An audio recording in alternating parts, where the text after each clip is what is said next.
Hello and welcome to Good Game, the show for gamers by gamers. I'm Bajo. And I'm Junglist, and you look a tad weary, mate. I've taken one for the team, Jung, and played as many hours into an MMO as possible. You online champion.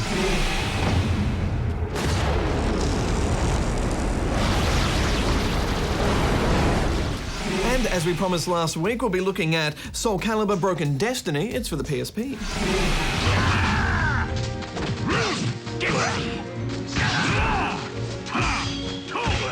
And we bring you that story on the fastest growing genre in gaming. Is it wrong that I just wish I could have a baseball bat in my hand as I run past all these people? And now for something completely different. Can you guess the game for this week? That's not different. We do that every week.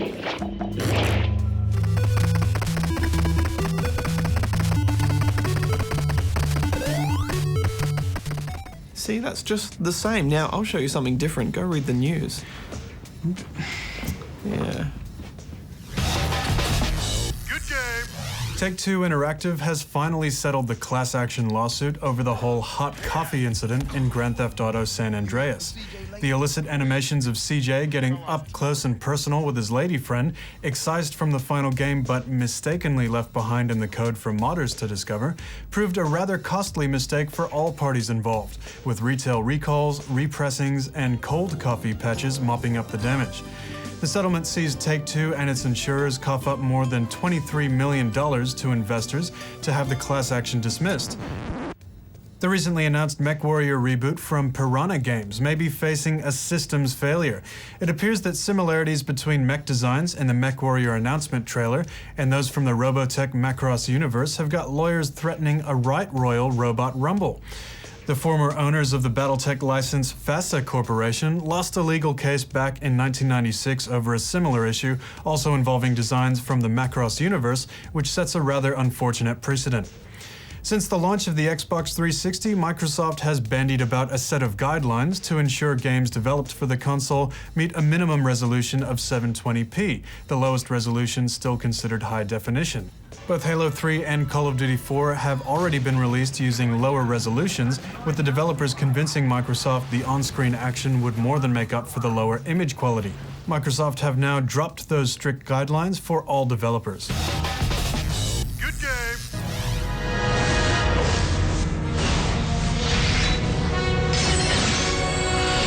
Jung, I remember when portable consoles were full of portable games, but nowadays it seems every PSP and DS game is intent on making me miss my train stop. Soul Calibur Broken Destiny is another fighting game on the PSP and another adventure for Bajo on public transport.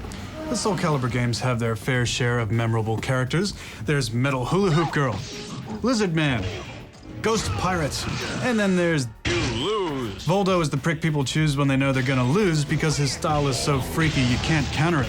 They also like to bring in characters from other universes, and they usually make really good choices with these, like Link in the GameCube version and Spawn in the Xbox. And Soul Calibur 4 had Darth Vader and Yoda in it. Awesome mix. Yes, fighting game with weapons, they've got lightsabers, love it, made for it. But then they went and stuck one on the PS3 and one on the 360 so they couldn't duel each other. They later fixed it with a download, but anyway, without keeping track of who was on the PSP version, imagine our delight to see this.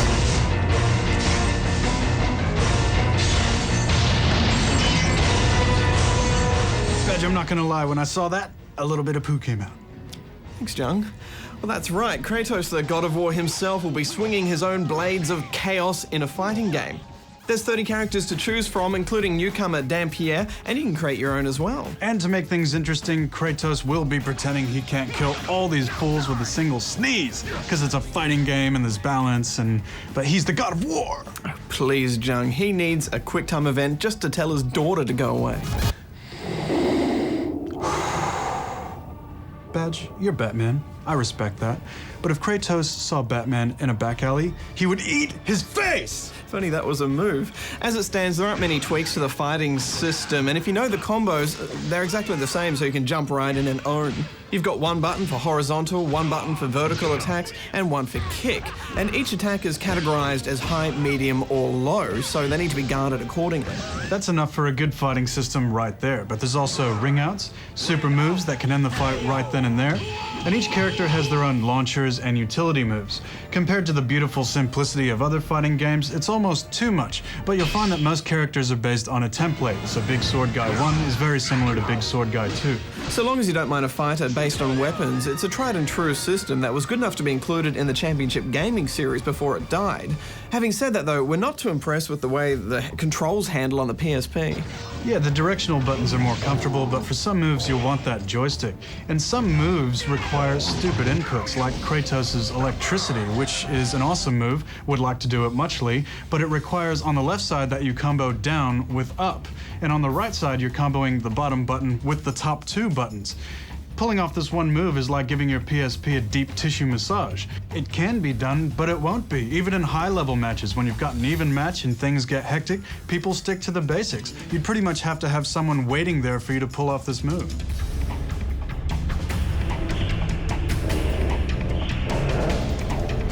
The PSP triggers provide shortcuts. They're not necessary though, so you could switch to an overhand grip. But again, when you need to push 3 buttons at once, it gets awkward. It's pretty hard to button mash your way to victory in Soul Calibur, as all the same button combos give you only 2, maybe 3 hits. That's a good thing. Once you got the basics down, it becomes a rock, paper, scissors system, with horizontal attacks being sidesteps and sidesteps beating vertical attacks. Delve further and you get into countering high, mid, low attacks. Then learn some air combos. There's layers to it, like any good fighting game, and even though the controls are a big deal, the core system wasn't broke and they didn't fix it. I'm giving it 8.5 out of 10 rubber chickens. Just like we saw with Dissidia last week, you'll have the most fun here playing against a mate Wi-Fi or online. I'm giving it 7.5 out of 10 rubber chickens. Good game. Jung, I'm not much of a rage quitter, but last year when I played Ferrari Challenge, it took me 5 minutes before I was eating my controller in a fit of unstoppable fiery rage. The game was just too hard, and really unfair to anyone who wasn't the hardest of hardcore racers. And now the same company brings us Supercar Challenge for PS3, sporting more real-world tracks and automobiles. Was there any controller munching this time, Batch? Jung, that controller was digesting before I even qualified. It was a total pipe buster. In fact, I don't think I ever qualified in a decent position. Eventually just gave up bothering with the event and accepting that 16th place on the grid belonged to me.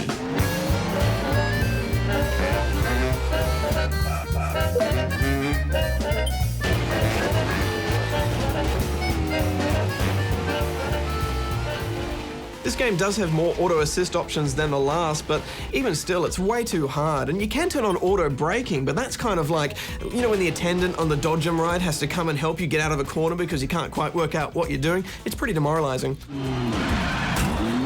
There's lots of vehicle tweaks for the hardcore, and for the rest of us, there's the Batmobile.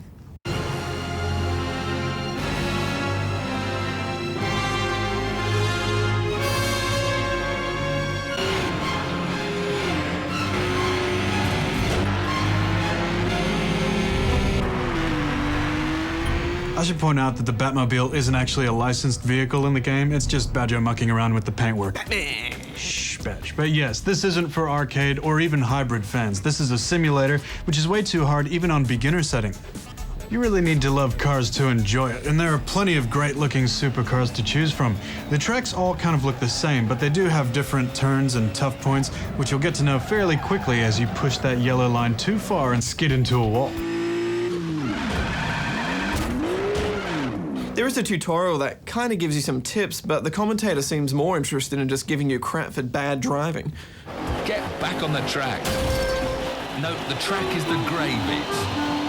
I think you perhaps ought to have one more session before you head out racing. Jung, I've come to understand something about all the other races in this game, and that's that they're all cyborgs. Sent from the future and with no compassion for human life. What I'm trying to say is that the AI doesn't even seem to realize you're there. It'll just constantly ram you, and they all drive in a straight line, and perhaps it's my ignorance to this type of race, or maybe I'm braking too fast. But as I watch those cars all drive in a straight line and seem to have invisible force fields around them, I couldn't help but think that Skynet was somehow involved. Well, the AI does mess up now and then, especially on dynamic difficulty. And there is vehicle damage. It's all right. It's not spectacular. It does cost you to repair, and we found that the best way to get ahead was right at the start if you gun it. And in the first turn, you just bash your way through the confused cyborgs. That way you can grab an early position, and then the fight starts to hold on to it.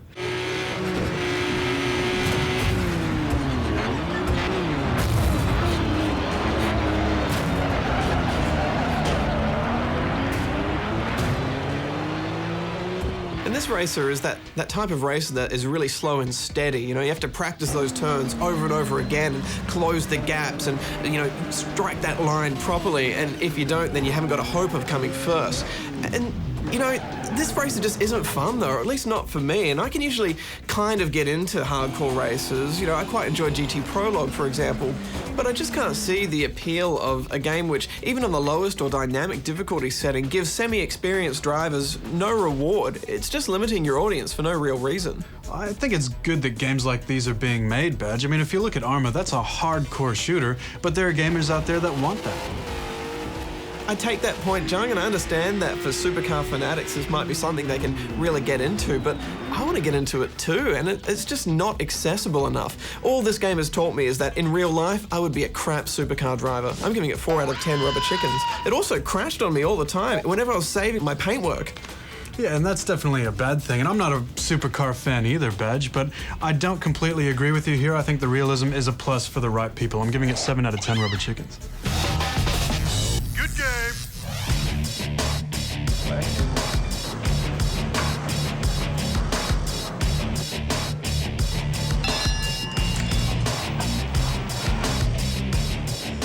You know, Junk, they say fitness games are the fastest growing genre in gaming. Wii Fit has been at the top of the sales charts almost every month since its release, selling a whopping 647,000 copies in Australia. And fitness games currently make up 2 out of the top 10 selling games on the world market. But are fitness games any good for you?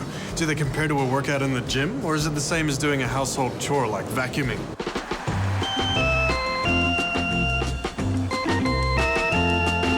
Adrian Bowman is Professor of Public Health at Sydney University and specialises in the areas of physical activity, nutrition and obesity. These games do increase physical activity. They increase energy expenditure as much as other fitness-enhancing things. So they're probably a little bit better than vacuuming.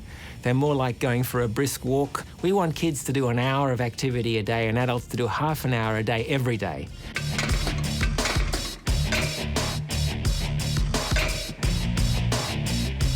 So, Corey, you've got 15 years experience as a personal trainer and coach. We want to put some of these fitness games through their paces, you know, and see if they actually do anything. Are you up to the challenge? Mate, it feels like Revenge of the Nerds takes on fitness, but I reckon I'm ready to go. I intend to take that as a compliment. I'm fitness, right?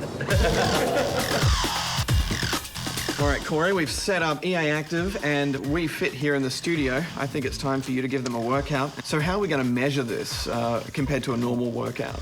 I've got my heart rate monitor on here. So generally when we're programming people for a training response, we might want to look at either times or we could look at heart rates as well.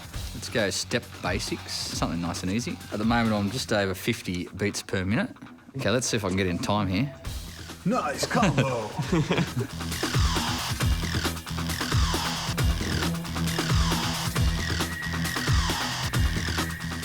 So for you, is something like that useful? Well, for me, that's pretty, like I went from about 50 beats per minute to about 70.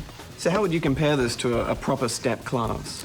Oh, look, I think this type of class here on the Wii Fit is a lot lower intensity and you'll probably get a lot less out of this than what you'd get out of a normal step class. Do you think vacuuming would raise your heart rate to 70 or above? I think it would, yeah. Okay, the leg strap here, which I've got on, it's inserted is the nunchuck. So it's going to sense my leg movement. So we're going to look at some cardiovascular, it's essentially running around the track. So you can see it's quite stimulating mentally. Is it wrong that I just wish I could have a baseball bat in my hand as I run past all these people? Does that make me a bad person? Pretty, yeah. So we've gone for about a minute and I'm up just over 100, which is not too bad. So you can get a bit of a training response out of this one, I think. The key feature in this kind of thing is innovation. It's a new way of doing this. It's a way that's different to using a real tennis racket because it's virtual, or a real bowling ball. And innovation captures people's imagination for a while. But that innovation breeds on itself. In other words, you need the next innovation and the next innovation after that. Kids will play it for a while, young adults will play it for a while, but the likely natural history is they'll tire and there'll need to be a new one. That's the way these games are built and designed and marketed. What we're going to look at now is a bit of a lunge. Lunge is obviously a good body weight exercise. You can do this anywhere as well. And it does get your heart going, or is it more just about that slow kind of holding and... It will get your heart rate going a little bit. More so it's about strengthening. In a gym environment, when you get used to that and adapted to that, we're going to start to add resistance. We need to sort of look at dumbbells or barbells, which obviously this can't sort of cater for at the moment. If you really are serious about wanting to lose weight and get fit and get some abs, would you do something like this? What this gives you is sort of a good starting point. So potentially it's great to get people thinking, I can actually do things, where maybe they weren't willing to give them a go before, and they may take the next step, going into the gym or getting outdoors or being part of a group. There's lots of things we've tried as gateways before. We've tried skateboards were a gateway, bicycles are a gateway for kids. It's very likely that lots of sedentary kids and adults will try a fitness game once or twice, or even a few times. But the concept of them using it regularly is much less likely, and there's no evidence that that will happen. Good game.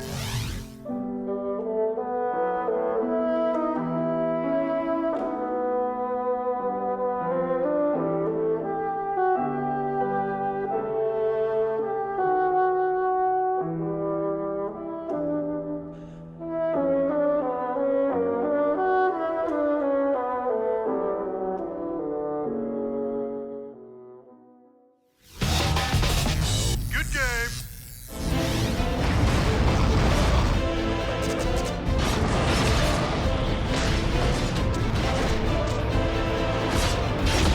From some of the makers of City of Heroes comes Champions Online. It's based on the role-playing game Champions, and it promises to let you live out all your superhero fantasies. Of which we know you have many, Badge. There are plenty of similarities with City of Heroes. You start out in a city under siege. The Kular are attacking, and no one knows why.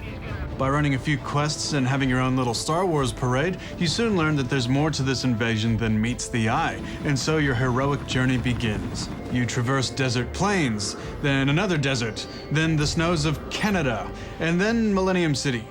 This is a really good-looking MMO, and it scales down really well for old PCs, but on a high-end PC it looks great, and it scales up pretty high too. Some of the classes have more spectacular spells and weapon effects than others, but they all have this great comic book outline to them, which makes for some pretty good-looking combat for an MMO. Blocking can be the difference between life and death, as some enemies have exploding moments and others will hurl giant rocks at you. In tandem with other superhero games, enemies will drop orbs, which can buff you temporarily, and tanks rely on it. But the strongest part of this game is the character customization. Jung, I've always wanted to play an MMO where you could recognize, your friends and other characters based on just how they look, and this is the first one where you can actually do that. You can also change your appearance at any time with a tailor if you've got the cash for it, and when you join a guild, you unlock extra costume slots as well. And you can also build your own classes. We haven't explored that fully yet because it's an MMO and we've barely scratched the surface of it. We've played about 23 hours and we're level 17 out of 40. Later on in the game, you can create your own nemesis using the same customized character creation tool, and his minions then will attack you throughout the game and give you clues which lead to a final showdown. We haven't got that far yet, but it's a neat idea. By having so many options in classes and powers, you really have the freedom to mix up your abilities. If you're a wicked ninja, you can have fireballs if you really want to. This also adds a messy feeling to the game at first, but it's fun exploring your options. Re-specializing is awful though. It's way too expensive, and for a game with so many abilities, it's a shame that you have to re-roll a character just to experiment. Yeah, Jung, I was so unhappy that I got stuck with the stupid ice surfboard. It's totally unfair.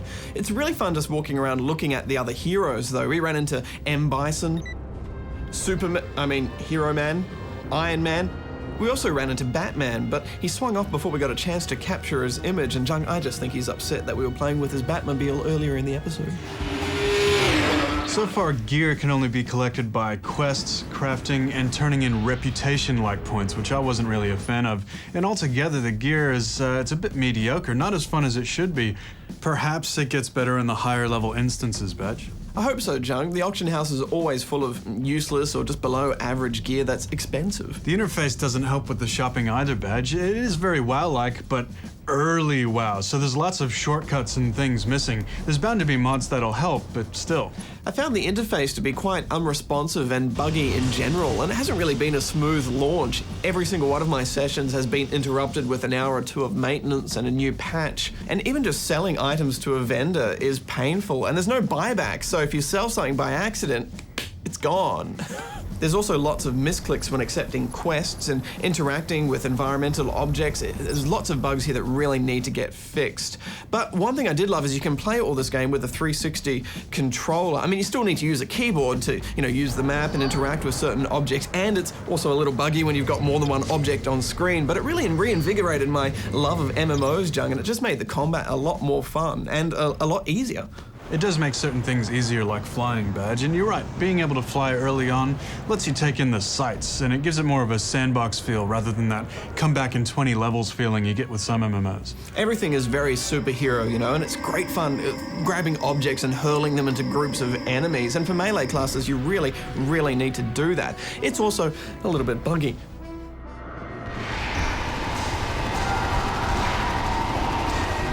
One truck or hoverbike can take out a whole standard goon in one hit, and PvP cage fights are hectic too. Enemies kind of have two circles of aggro. The first, they'll all just stop and look at you and shout things at you, and then if you move a little bit closer, they'll actually attack you. I know it's a standard thing for mobs to just sit there while you're attacking all their friends, but you really notice it here, and I don't know why they all just don't come for you at once.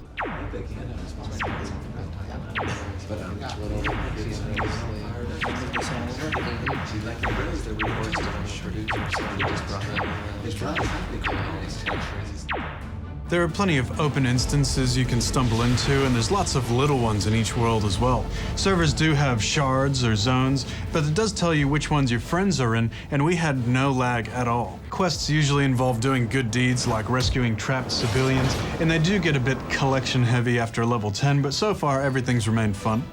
Jung, I found myself pondering the universe, life, and why I play MMOs, and for me it's about adventure, community, and exploration, and Champions really delivers on many of these things. There's also some nice touches, such as if you're playing with a low-level member, you can bump up their level, or if you jump into a PvP match and you're only level 15, it'll bump you up to 20 to make things a bit more fair. But I think you really need to like being creative and obviously being a superhero. I liked how soloable the game is, Badge, especially when you learn how important blocking is. But there really is nothing like gathering together a group of super friends to take on a giant villain. We've only played through the first 17 levels or so, but based on that, I'm giving it 8 out of 10 rubber chickens. Jung, it's been a while since an MMO's got its hook into me. As much as I enjoyed Warhammer and Lotro, they never made me feel like I had that never-ending to-do list, that I just had to do it. One more quest. Oh no, it's a chain, I gotta keep going. But Jung, I really love my monkey cyborg ninja from the future, and assuming it doesn't turn into a boar tusk collection fest, I'm giving it 8.5 out of 10 rubber chickens. So, did you guess the game for this week? It was Family Fun Fitness Athletic World on the NES. Released in the 8-bit 80s, this was one of the few games that actually used an early dance mat peripheral called the Power Pad. The objective was to make your little athletics champ run obstacle courses by rapidly jumping about on the pad. From clearing hurdles to log hopping, you had to get to the finish line before the meandering turtle at the bottom of the screen, which wasn't exactly much of a workout. We're back with a vengeance next week, as it's a big one for games, including the Beatles rock band. Yes, the Fab Four's epic tunes get plundered.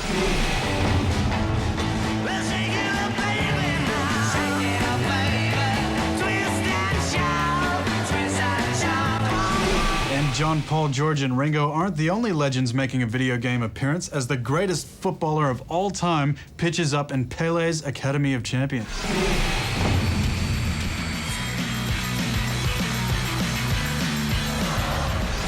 Mr. Junglist and I would like to get you involved in the online good game community. Junglist, how can people get involved in good game online community? Well, there's Facebook, you can catch us on Twitter, or there's the forums, where you can plug into the Matrix. Until next week, gamers, Bajo out. Junglist out.